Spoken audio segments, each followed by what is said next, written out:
Hey, what's up? First off, this patch is small and focused. It's not one of those massive content drops. It's the type of update that aims to tidy up things that can actually stop you from progressing or seriously annoy you while playing. The official update confirms that issues which could block progression under specific conditions were addressed, and that a number of playability fixes were implemented. So the headline is stability and playability improvements rather than new features. Now, the community and a few outlets have been tracking the specifics, and we can list the key problem areas that this patch tries to remedy and the ones that still need attention. Players reported a handful of bugs. A visual glitch on the W870 Police shotgun after changing the weapon stock, crashes on PC when toggling upscaling settings, occasional frame rate dips when interacting with certain objects or opening and closing item chests, and weird white speckling when ray tracing is set very high. These issues have been called out across community threads and early coverage, and the smaller patch aims to nip the worst offenders in the bud. If you've been dealing with micro stutters or sudden crashes, this update is squarely meant to reduce those interruptions and smooth the experience a bit. For clarity, I'll mention what was fixed in the previous patch so you have context for how incremental these updates are. The earlier title update included a fix for an issue that could halt progression under certain circumstances, some overall playability fixes, and platform-specific adjustments like addressing path tracing behavior on Steam and cosmetic upscaling glitches on PC storefront builds. On the Epic Games Store, there was also a fix for an issue where the CPU load spiked temporarily when achievements were awarded. Those earlier fixes set the stage for this newer, smaller update, which continues that trend of polishing and stabilizing rather than adding new modes or major content. One of the recurring player requests has been proper DualSense support on PC, the adaptive triggers and haptic vibration experience that makes the PS5 feel so tactile. The developers have explicitly acknowledged that feedback and said they're working on supporting the adaptive trigger and vibration functions for DualSense on PC, but they warned it will take some time and shouldn't be expected immediately. So, while it's a promising sign that the feature is on the roadmap, don't expect it to be in this small patch. It's being tracked as a future enhancement.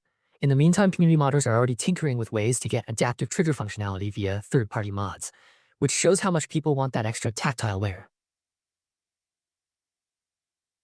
Talking about stability, a bunch of the fixes are the kind of invisible things that make a playthrough feel more trustworthy. Less chance of a progress-blocking bug, fewer crashes during asset-heavy scenes, and tweaks to graphical features that could cause odd behavior.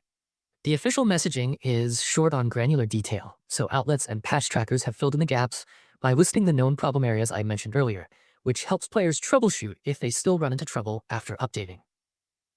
If you rely on path tracing or aggressive upscaling settings, expect to check whether your settings behave better after the patch, because those were specifically highlighted by players and reporters. I also want to touch on longer-term support, because that's important context for anyone making content or planning multiple runs. The team has confirmed post-launch plans that include a narrative expansion, a photo mode, and at least one smaller minigame style edition. So this first stream of small patches is the warm-up before bigger content arrives. The director has said the extra story content will take time and that the team appreciates patience while they build it, but it's useful to know that bigger updates are already planned beyond these stability-focused patches. That means you can expect technical fixes now and larger, more interesting content drops later on. Finally, for the nitty-gritty of the patch notes you can weave into your video, emphasize that platform-specific fixes were part of the last week's list. The progression blocking fix applies across PlayStation 5, Xbox Series XS, and PC. Path tracing behavior on Steam received an adjustment. Some cosmetic upscaling glitches on PC storefront builds were corrected, and Epic customers saw a fix for temporary processing spikes when unlocking achievements. Those are the tangible, testable bits that viewers who care about performance will want to hear about, because they can try their old setups and see if things improved. So that's the quick but thorough narrative you can deliver. A stability-first patch that keeps the game moving forward, acknowledgement from the devs that DualSense adaptive features for PC are in the pipeline, a reminder of the specific issues players have flagged, and context that bigger content is planned down the line. That's everything I pulled together from the official update and community reporting, so you can explain what changed and what still needs attention without turning it into a dry read.